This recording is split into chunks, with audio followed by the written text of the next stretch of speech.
Well, Conor, Plymouth Argyle first up, a club you know very well, started your career there, made your senior debut there, and I think you were captain as well. I mean, it's obviously a good one for you. What's your memories of your time at Plymouth? Yeah, amazing time there. Loved it. Great place to live. Great fans. When I first went there, the club was in a bit of trouble. They were in administration. So when I first went there wasn't many players signed. I think there was only about 7 or 8 players actually signed, and quite a lot of trialists. So the 3 years I had there was an experience to start off with for sure. But obviously, how it kind of went and extended and finished up with myself, being club captain and getting sold was, a time in my career that I remember very fondly. And them now obviously just come down. They're in a much better place now as a club. Obviously, just come down from the Championship. Probably one of the favourites to go back up potentially. And what do you make of them and Tom Cleverley and his team? Yeah, look, obviously they've been relegated from the Championship. With a different manager. Now it's a new manager. He'll have his way of playing and how he wants his team to go about his work every single day. Obviously we've had a little bit of a look at them over the course of pre-season with certain games. So look, they're in a place where new manager, fresh ideas. So it'll be interesting to see how they set up and how they go for the season. And it's obviously the longest possible trip on the first day of the season, but I'm sure you'll have a good backing down there. Been good away results mainly over the last couple of seasons. Obviously hoping to keep that going and reward the fans who make the 5-hour trip down to Devon this weekend. Yeah, look, a long trip down, but we're fully prepared and ready for the planning and organisation around that. There's I think close to 1,000 fans going down, which is an amazing turnout for a first game of the season from our point of view. Hopefully the journey will be worthwhile for them and we can put on a performance that they'll be very, very proud of. Look, there'll be a good atmosphere. There always is at Plymouth, as I well know, with a high number of fans, with that expectation from both sides that everyone wants to get off to a good start. So fingers crossed we'll have something to shout about come the end of the game with the Barnsley fans travelling down so far. Just a few on injuries. Fabio Giallo and Georgie Gent, are they were we talking sort of weeks for them or months? Yeah, or a bit more long term for them. They won't be in contention for a little bit. Okay. And anyone, is it basically everyone else fit, or are there a few just sort of doubts going? Yeah. Pretty much fit. There's one or two that we're just keeping an eye on and see how they are. But we're in a decent place, and hopefully if a couple can come through training over the next couple of days, we should be kind of fully fit, really. Okay, good stuff. You obviously brought Patrick Kelly in since we last spoke. An area with quite a few players already in midfield, but obviously you thought it was a good opportunity to bring a young talent in. Yeah, really excited by Patrick. He obviously came up over the last kind of week. Done really, really well at Doncaster. Everyone I spoke to about Patrick spoke really, really highly of him.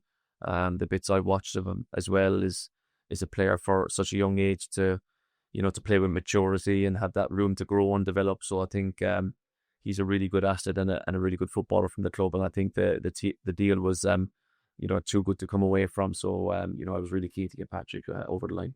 You mentioned that there'd probably be one, probably no one else this week. So is this it for Plymouth? This your squad going? Unlikely to add anyone else? No, I think this will be it. So I think we've got a good squad of players to pick from.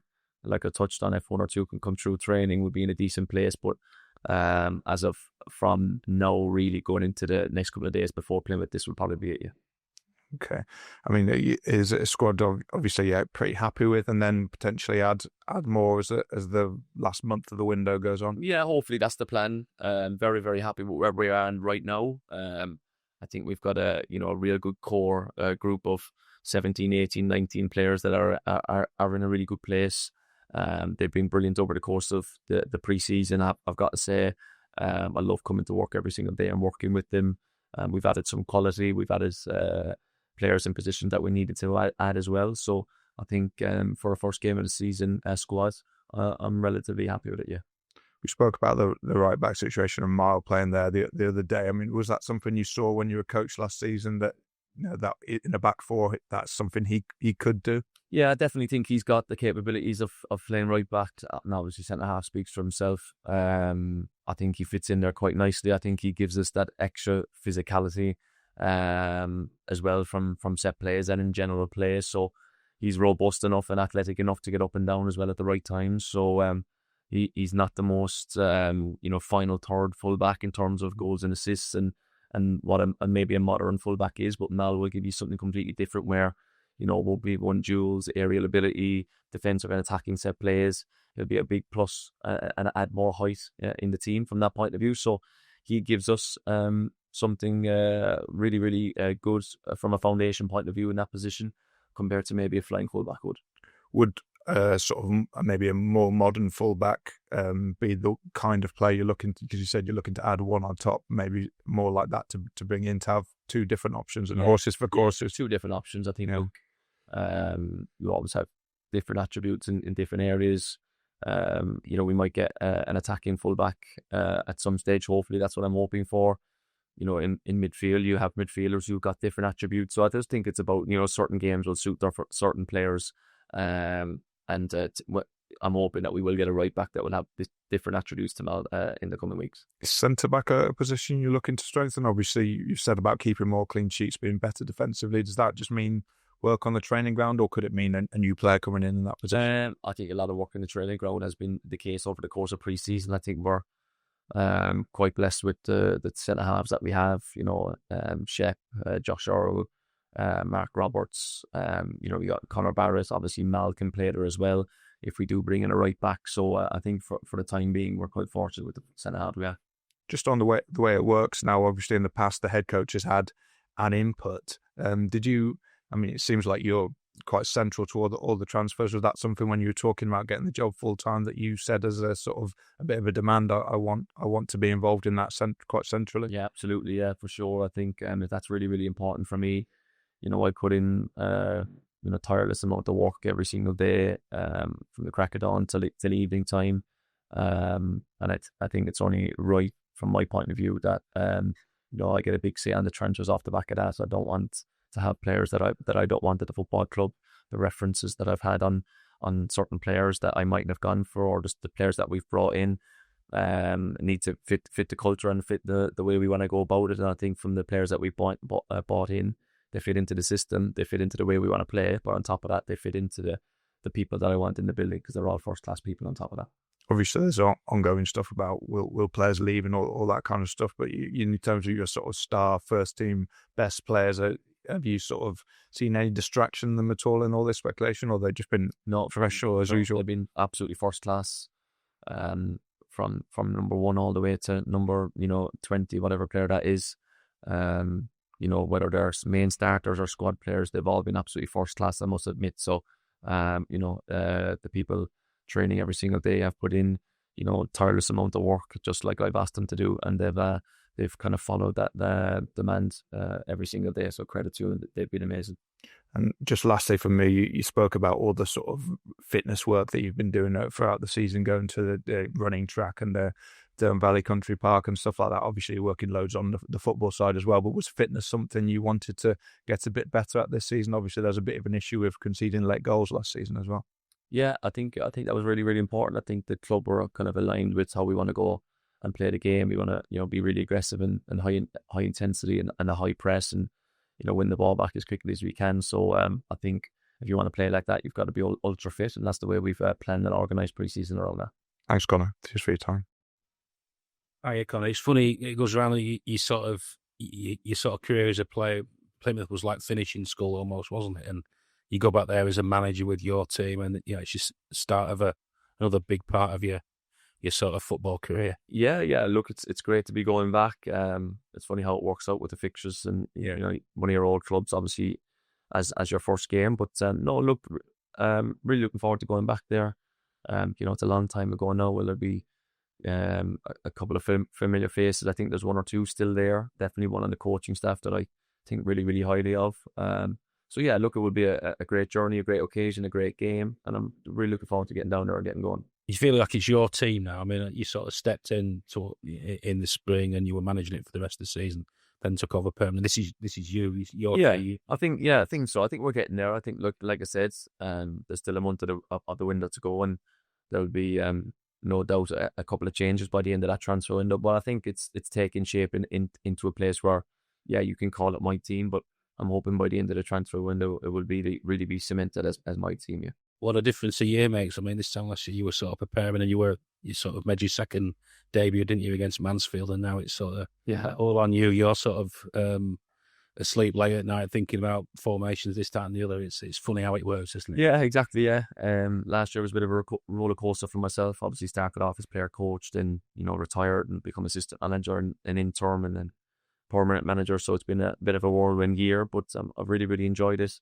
There's been some ups and downs along the way, as always. But yeah, look, it's a fresh start now. We've had a really good pre-season, I must say, and yeah, fingers crossed for a good start at the weekend. You want to do well and show the style that you sort of trying to show in pre-season, but this first bit of the season, you get to sort of the end of the transfer window. Is it September when you can really judge your team, and this is more about, it's a bit like the end of the season, just results. Yeah, first. No, I think, look, we want to win games of football, of course. I think, I think every manager in the league will say there will be changes to their squads over the course of the next month. There's no getting away from that. There will be players, come and go in every club in the leagues, up and down the country. So, look, we want to get off to a good start. I feel we're in a really good place. The lads have been top class. And whoever comes and goes by the time the first month of the transfer window finishes, I think ultimately we still want to win games of football from the first game. It sounds like from what you said to Doug that when you're bringing in signings for the quality of the player, but you're looking into the whites of their eyes as well and just finding out what they're about as people. And it's massive to me. I think it's really important to create a culture and an environment that you're bringing in good people that's not going to disturb that. I pride myself on being a good person myself, or over anything else. So I think I've got to lead the way with that. I do my homework for sure on the characters that we're bringing into the club, and I think that's really important. And so far, everyone I've brought in has been over anything a really good person, and that's been really important for forming the group together. Can you use it as a bit of motivation? Not many people have sort of mentioned Barnsley as maybe among the movers and shakers, if you like, that perhaps did this time last year. They're talking about a lot of other teams, whether it's the Huddersfield, Lutons, or whatever, Bolton. Mm-hmm. No one's really said anything about Barnsley. You've still got some pretty good players here. Yeah. Can you use that as a bit of... Yeah, I don't think I use it as motivation. I just think that's people's opinion. Then, whether people are thinking, oh, we'll do okay this year, or it's a bit of a reset, that's just their opinion. I've got my thoughts on the squad. I think we're in a good place. Where do I think, well, I'll go with it? Only time will tell. Or do I feel like we've got a good squad to go and win games of football at this level? I feel like we do. You got some in-house talent. I mean, people mentioned the defensive goals conceded, second half goal. Have you got some sort of in-house targets that you're sort of going to be banging on to players that you want to hit? Clean sheets and all that. Yeah. We've got I wouldn't say targets, but definitely things that we want to fulfill in games, and we've worked hard at that over the course of pre-season. Whether that be clean sheets or how we want to press high or how we want to retain the ball. Yeah. There's all aspects of the game, but definitely as a foundation, I think that's something that we've really pinpointed over the course of the off-season to get better defensively. Bring in a new number one, which, Murphy's come in and been really impressive, I've got to say. So, it's something that definitely I've made sure that we've worked on it tirelessly to make us stronger from that department for sure. And just getting a few, it was tough results wise towards the end of the last season, getting a few results, more smiles on faces really, and perhaps getting a bit of luck as well, because you worked really hard behind the scenes and getting a few rubs of the green. Hopefully that would be the case. I'm a big believer if you work hard, you do get the rub of the green in the end. Did we get it in my first 10 games? You could arguably say maybe not, but then hopefully we'll hang on to that rub of the green over the course of the season, and we may get a couple of things that go our way, which will ultimately put us in a good stead in terms of the league position. Yeah.